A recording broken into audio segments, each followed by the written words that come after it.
Thank you very much, Larry. I'm going to start in French, and then I'll switch back to English. Merci, Larry. Thank you, Larry.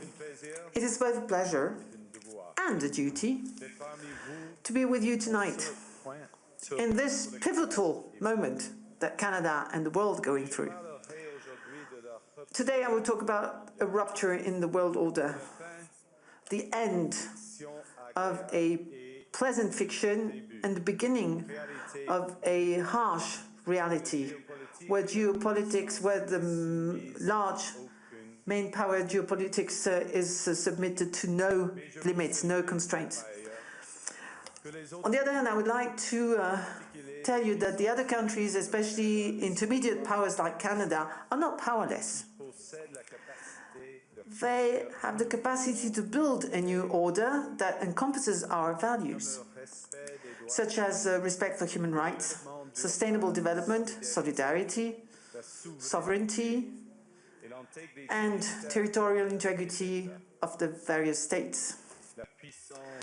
The power of the less power starts with honesty.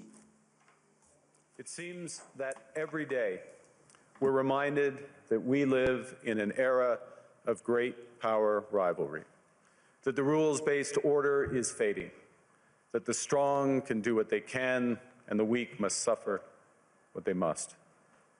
And this aphorism of Thucydides is presented as inevitable, as the natural logic of international relations reasserting itself.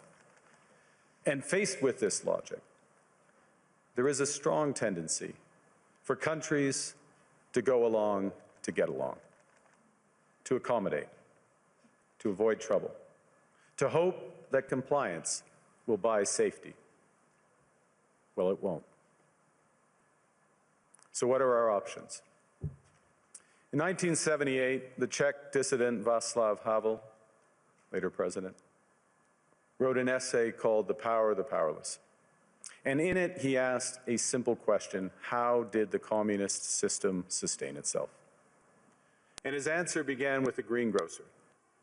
Every morning, this shopkeeper places a sign in his window: "Workers of the world unite." He doesn't believe it. No one does. But he places the sign anyway to avoid trouble, to signal compliance, to get along. And because every shopkeeper on every street does the same, the system persists. Not through violence alone, but through the participation of ordinary people in rituals they privately know to be false. Havel called this living within a lie. The system's power comes not from its truth, but from everyone's willingness to perform as if it were true. And its fragility comes from the same source. When even one person stops performing, when the greengrocer removes his sign, the illusion begins to crack. Friends, it is time for companies and countries to take their signs down. For decades,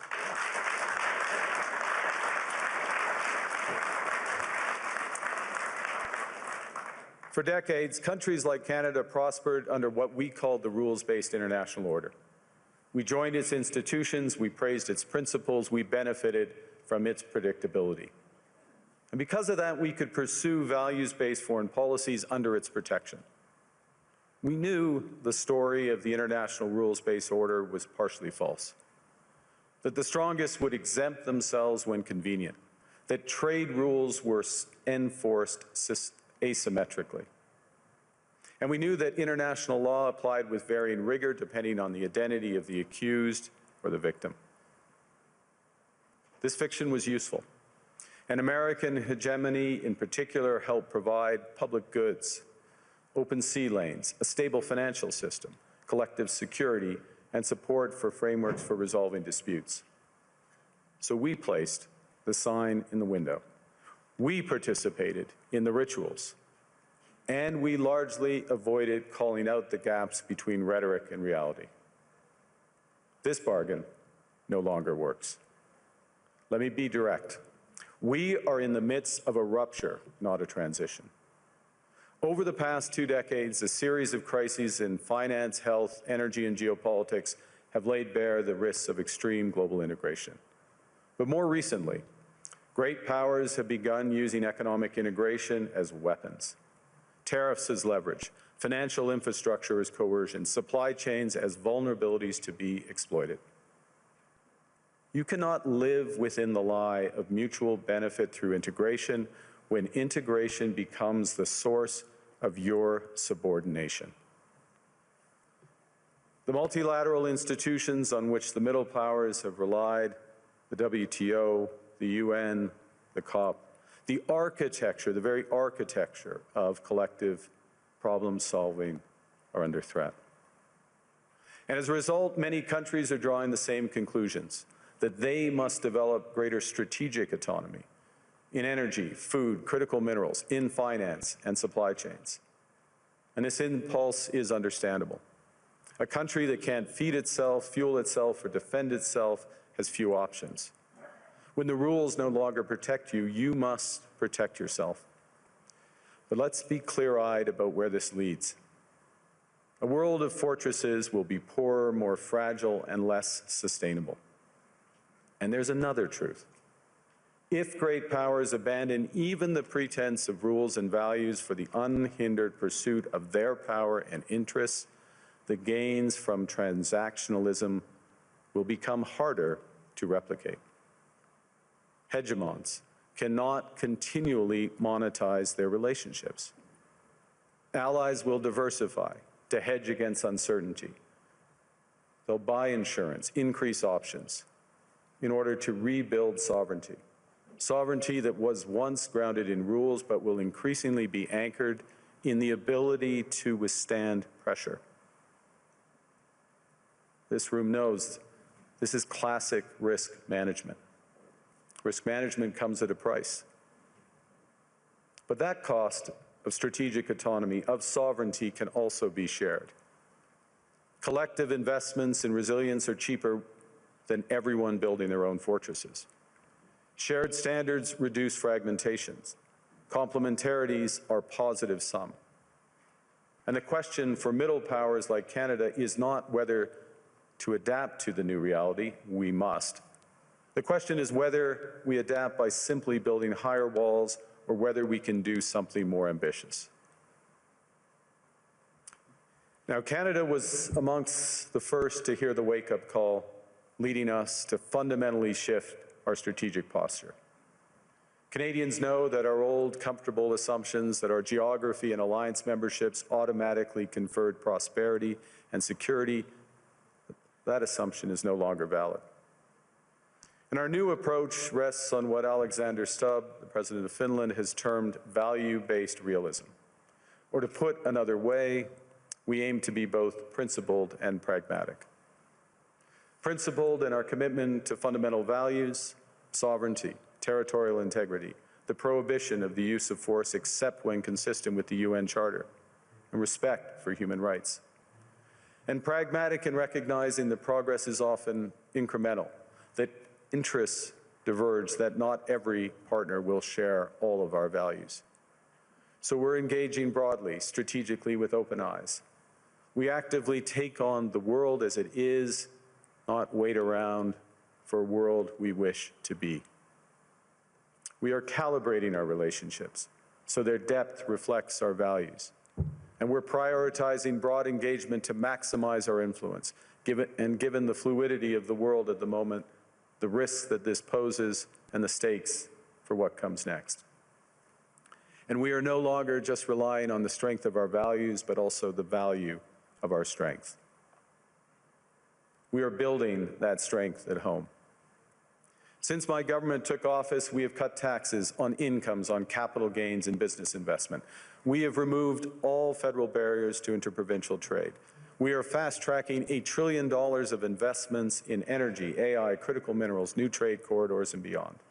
We're doubling our defense spending by the end of this decade, and we're doing so in ways that build our domestic industries.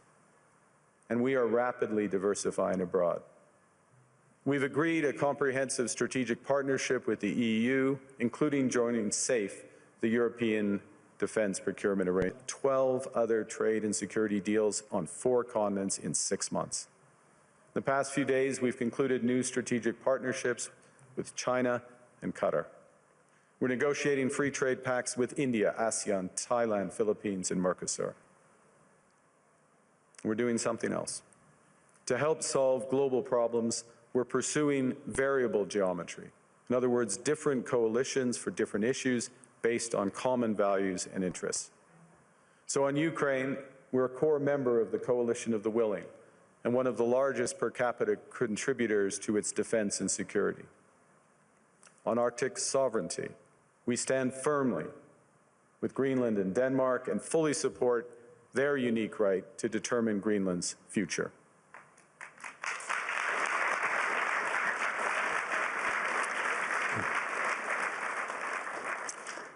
Our commitment to NATO's Article 5 is unwavering. So we're working with our NATO allies, including the Nordic-Baltic Gate, to further secure the alliance's northern and western flanks, including through Canada's unprecedented investments in over-the-horizon radar, in submarines, in aircraft, and boots on the ground, boots on the ice. Canada strongly opposes tariffs over Greenland and calls for focused talks to achieve our shared objectives of security and prosperity in the Arctic. On plurilateral trade, we're championing efforts to build a bridge between the Trans-Pacific Partnership and the European Union, which would create a new trading bloc of 1.5 billion people. On critical minerals, we're forming buyers' clubs anchored in the G7 so that the world can diversify away from concentrated supply.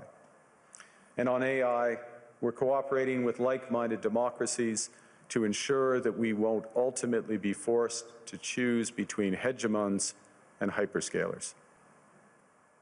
This is not naive multilateralism, nor is it relying on their institutions.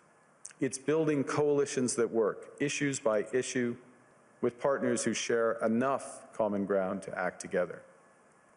In some cases, this will be the vast majority of nations.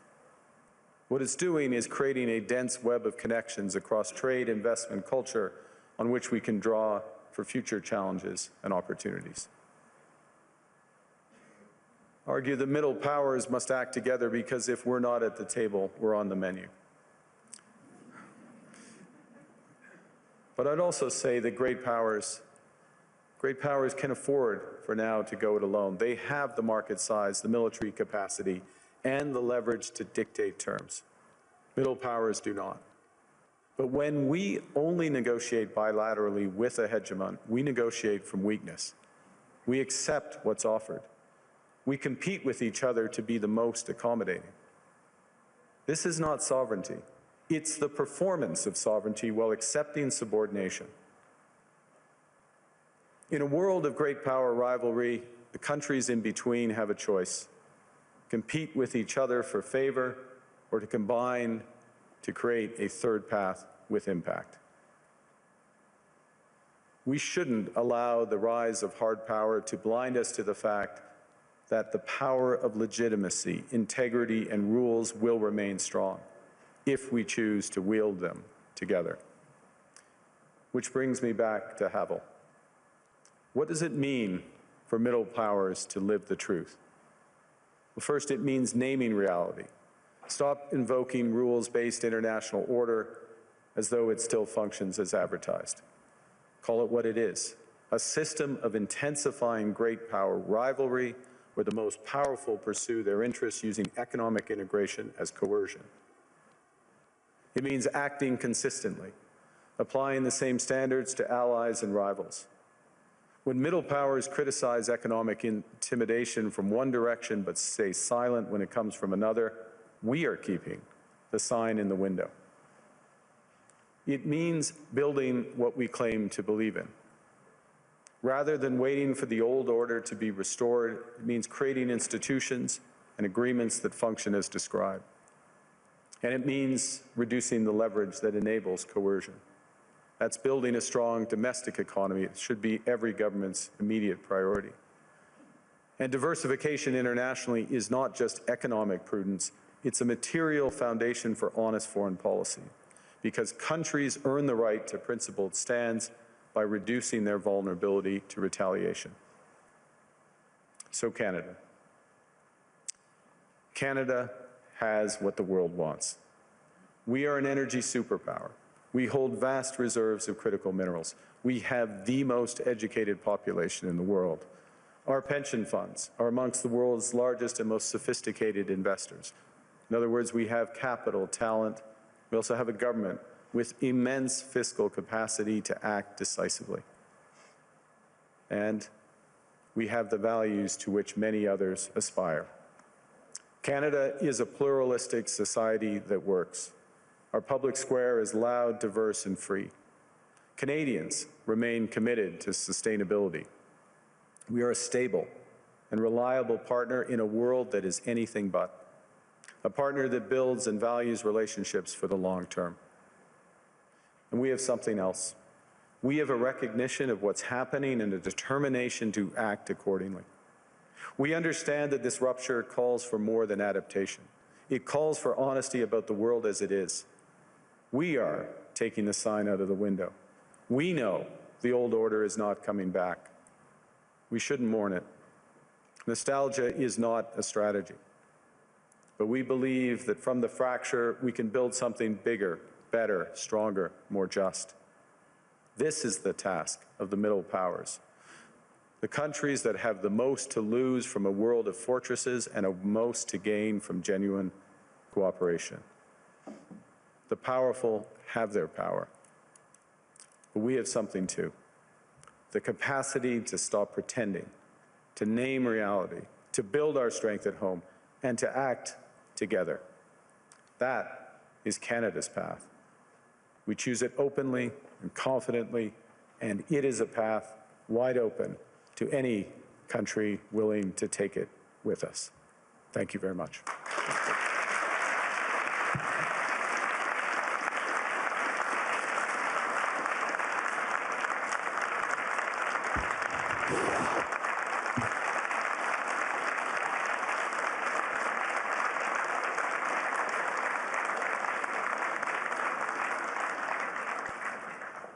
Well, thank you, Prime Minister. I don't think I've seen many standing ovations at Davos, so that was interesting.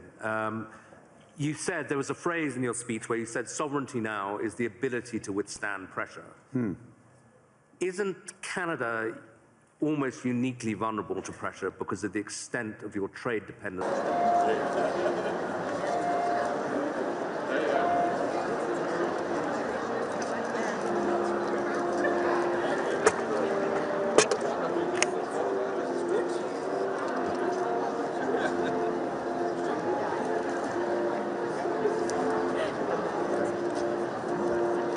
That's not, there are pockets of extreme pressure without question in Canada. But headline, we're reacting. The second thing, and it's a fundamental point, is the recognition that we can give ourselves far more than any foreign country can take away. There's lots of efficiencies in having one Canadian market, the $1 trillion of domestic investment, and building these partnerships abroad, all of which are bigger returns than what's been lost. That's not to say we would rather not lose it, but we can withstand the pressure, and we are. And I was interested that you said basically the old world's not coming back. So you're not seeing this as a period where you just have to get through and normalcy will return. I think that is our view. And we regret it, but we're not going to sit around and mourn it. We're acting.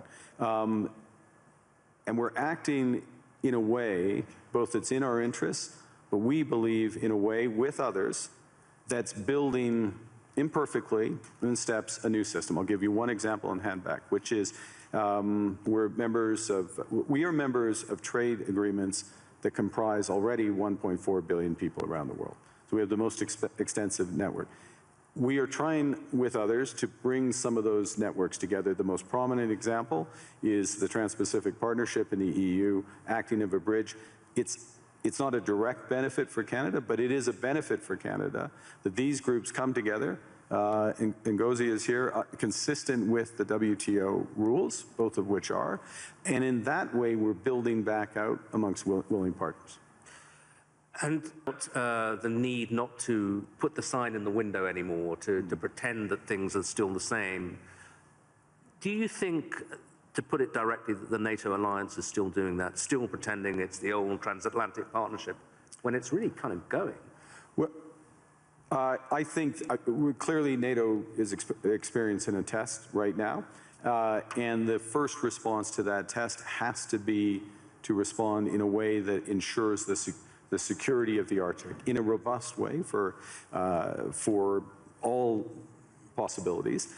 This is actually a point that we have been making in recent years. It's a point that I made at the NATO summit back in June, which seemed like a pledging summit, but also was to get NATO policies in the right direction. So I think in the immediate term, one of the imperatives is to reinforce things that Canada is doing, Nordic Baltic 8 are doing, the UK are doing, other NATO partners, France included, in a comprehensive way that provides much greater security in the Arctic. This is the test, and so I wouldn't say the NATO sign stays in the window, but we've got to meet the moment of that. You also, a big theme of your speech was the need for middle powers to work together. Yeah. But you've just been to the other great power, to China. And I think people are very intrigued by seeing that meeting. And some people say, kind of, that's a mistake, really, because you're going to make yourself more dependent on China. They're not that benign either. The US will be very annoyed. What's the defense of what you're doing, and what do you hope to get out of it? Well, the first thing is to say it's not a defense. I know the way you framed the question, but it's offense. It's building out. It's something positive as opposed to against. We're for something as opposed to being against. The second is, there are very clear guardrails in that relationship. I spoke of calibration of relationships in my remarks. That's what I mean by it.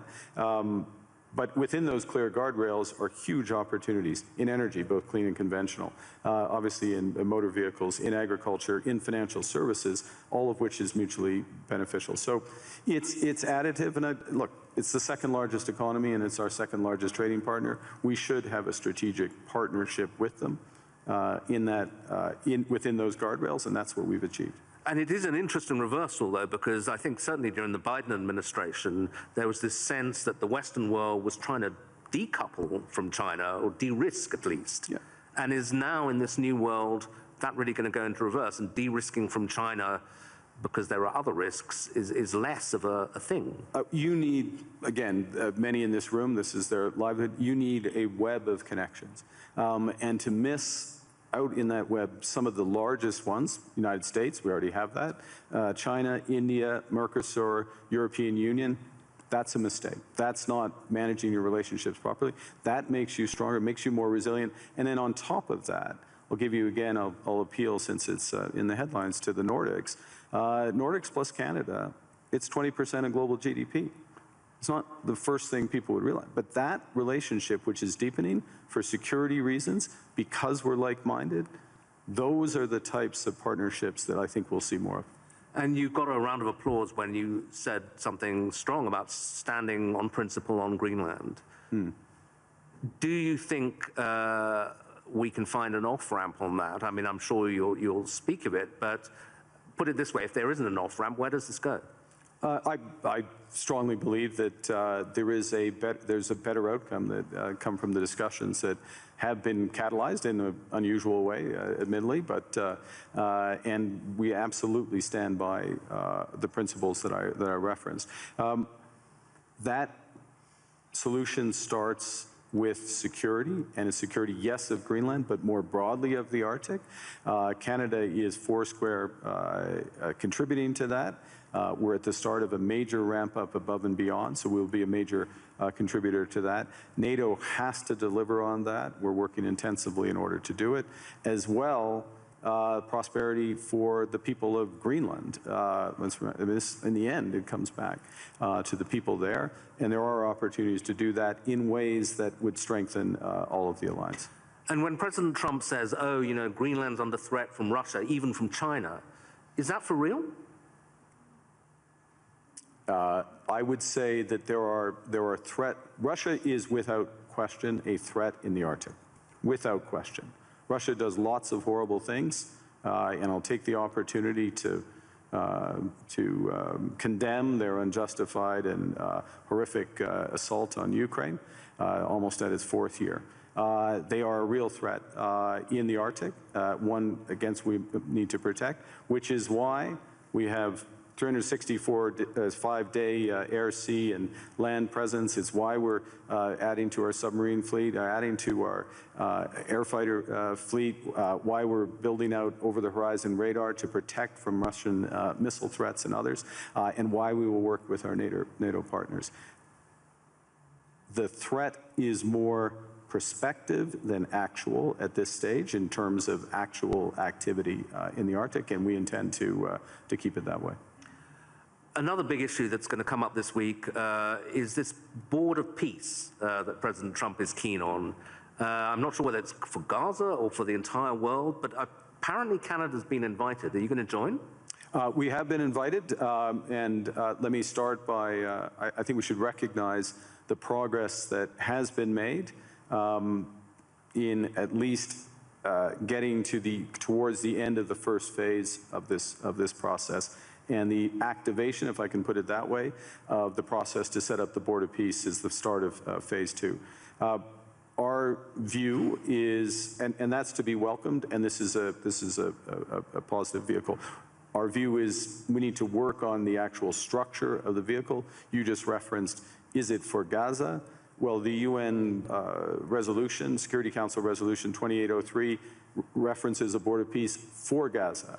That's where we see it becoming immediately operative, and it needs to be, in our view, it's better to be designed in that way for the immediate needs there. There are many other needs around the world, first point. Second point, it needs to coincide with the immediate full flow of humanitarian aid into Gaza. We are still not where we need to be. Conditions still are horrific, so that needs to come alongside.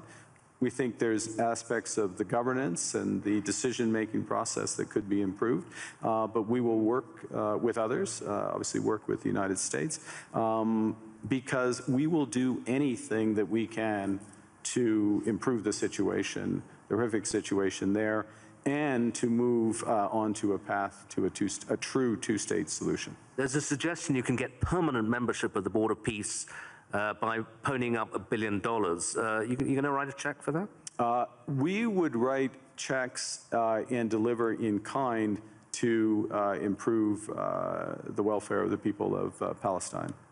But we want to see it delivered direct to those outcomes promoting peace, and so the mechanics and how it works that way. Okay, final question. President Trump and a lot of people who agree with him condemn globalism a lot. And I suspect, you would be the kind of epitome of a globalist. You worked for Goldman Sachs, I believe. You were a central banker. You're comfortable and lived in several countries. Is globalism, first of all, is it a thing, and is it over? I think, well, look, understanding how the world works, having an appreciation for other cultures, understanding the connections, and being able to, or at least appreciating ways that how we connect, whether it's through technology, trade, investment, culture, can enrich our lives, and that's a good thing, and also help solve problems. Being detached from where you live and the broader needs of society, there is an epithet for that. I don't know that the G word is the one. There's certainly what we're finding, and to go back to the points I was making, is that there are a number of like-minded countries that want to work through partnership to achieve those goals for their citizens and for the world more broadly. The call is for more to recognize what's really going on right now, and to pool their resources to the benefit of citizens. So it won't be global, it won't cover the globe, but it will be more powerful. Okay, Prime Minister, thank you very much indeed. Very much.